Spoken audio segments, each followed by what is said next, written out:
Hey everyone, this video we are going to talk about CQRS, which is Command Query Responsibility Segregation.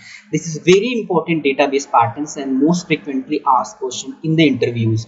So you should be aware about what is this CQRS. So let me go ahead and start with the problem statement. Here are the two services, product services and order service. Consider a real-time scenario when merchant user is coming to the product service and adding their product into product service database. At the same time, order service where user is coming and doing the shopping and all those things and creating the data in the order service so that it can get tracked and it can get delivered to the user. So what is happening here? So we are actually creating the data, at the same time we are updating, and if needed we are deleting the data. So this is the one responsibility and this is the one phase. The second phase is the view. So when order is created, when product is listed into the database, merchant is coming and going to see the list of the products that are listed with the product service. At the same time, user is coming and checking the order details through order service. So what I am trying to explain here, in the life cycle of the product service where database is in picture, there are two phases. First phase is where data is being created. The second phase is to view the database by querying the database. Right now, both the functions like creating the database and viewing the database are mixed in the product service and order service respectively. How can we separate these two responsibilities? So what is the way out here? So the way out here is the first phase, the first part is here, product service, order service, let them handle the order creation part, create, update and delete part only. The second phase is have a database, create a new database which is going to take care of the query part, that is view only. So when you are trying to get the data, you use this database. So how you are going to query this? You have to create a service. Let's name that history service, where I can view the database only. So now we have creation and viewing responsibility segregated into two parts. So when we have segregated these two responsibilities, this term, that is command query responsibility segregation, comes into picture. So these are the CQRS stands for different words: command, query, responsibility and segregation. And what this command stands for, this is there to create the database, update the database and delete the database, and query is there to view the database only. So these are the two words. This is what command and this is what query stands for, and responsibility segregation is just to connect those two things: command responsibility and query responsibility segregation.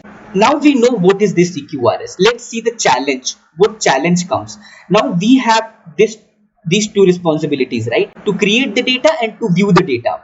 When merchant is coming here and listing the data is being created in this database, and order data is being created here in this database. So that's fine. But for viewing, we are using separate database, this one. So how?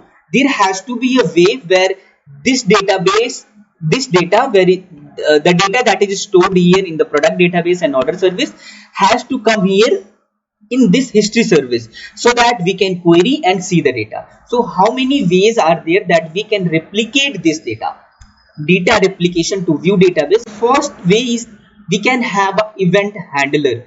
So what is the event? So the data that is being created here in these databases is going to come to history service as an event. Let's see that. So product service, the moment the data is being created here in this database, it is going to publish an event as product event, and that event is going to have the same data that is being created here.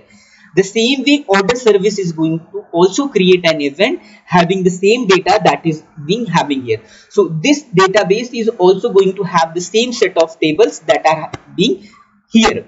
So that data will be created at this point. So this is the one way that we can create the database, and there is one other more efficient and performant way that we can replicate the data, which is through database triggers and procedures. So the moment the tables and data is being created in this database, we can write the triggers and procedures to update the same stuffs in this in this database, which is for the view only. So now we have properly segregated create phase and view phase, and we can use these efficient. So let's see the challenges with this one. First challenge was about the how we are going to replicate the data into history service database. First, we saw we can use the events. Second, we can use the database core technologies to replicate the data to service database. Then second problem comes the replication delay. So when the data is being created in the product and order service, there is going to be some delay when it is available in the history database. So we have to compromise this. Second is extra complexity. So one complexity we solved. We segregated the responsibility. With that, we introduced that event publication part and writing the database trigger and procedure part. So this has introduced one more complexity, but we have to compromise and we have to see by introducing this complexity what we are getting. Then code duplication. Now to hold the data, there is going to be some classes which are going to hold the product data, order data and others. And the same thing we are going to have in the history service as well. So code duplication is going to be there. Now let's see the benefits of the CQRS. So what benefits it is introducing? So responsibility segregation, which is the core principle of the microservices and distributed system. This is what we are getting. Next is simpler command and query models. Now creation phase and query phase is separated into the different services. Now we can scale those, we can make them more efficient as needed. Now we have flexibility to choose database for you. For example, you are using relational database for the product and order service, which are good for writing the data. But when you are going to query the data from the database, there are other databases like Cassandra and MongoDB, which are very much performant when it comes to reading the data from them. So now we can use the Cassandra database for the view history service. It is easy to scale separately both the things for the view and creation. And one more real-time example I can give where CQRS can fit well. When it comes to data analytics and machine learning parts, we cannot query the same database where the data is being created many times when it is just about analyzing the data.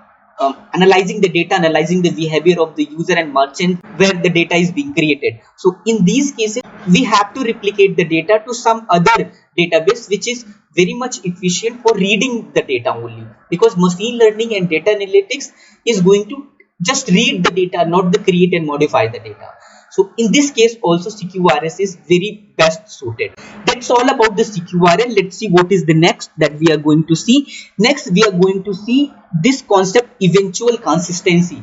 When it is about the database patterns, we also discussed about the replication delay, right? When we have created the data in order service and product service, there is going to be some delay when it is available to view the data. So that is where eventual consistency comes into picture. This is we are going to see in detail in the next video. All the complete course plan and architecture you can get here on this link. If you like the content, please don't forget to like, share, subscribe the channel and press the bell icon so that you get notification about every upload. I'll see you in the next video. Till then, take care, stay safe, bye bye.